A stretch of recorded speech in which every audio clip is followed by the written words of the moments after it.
The US is much more expensive than any other country. Just to give you a rough estimate, the typical health insurance policy for a family in the US is probably about $13,000, $14,000 a year, which may be twice, somewhere between 50% and 100% higher than in other countries. So it's immensely more expensive. There are a couple of reasons for it. One is that prices of medical goods are higher in the US than elsewhere. So doctors' fees are higher in the US than elsewhere. Pharmaceutical drugs sell for higher prices in the US than elsewhere.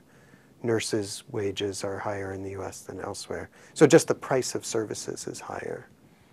Second is people in the US get more high-tech services than do people in other countries. Imaging is done much more readily in the US than elsewhere. Operations for not very severe cases but more marginal cases are much more common in the US than elsewhere. People just get more high-tech services. And then the third reason is the administrative costs of running healthcare are greater in the US than elsewhere.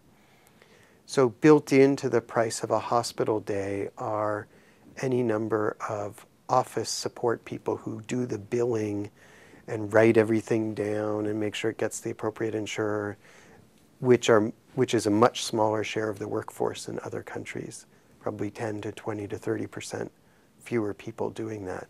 And so that gets built into the cost of healthcare as well. So all three of those reasons make the US be more expensive than elsewhere. And they're all things that we're really going to have to address in the US if we want to get close to what other countries do.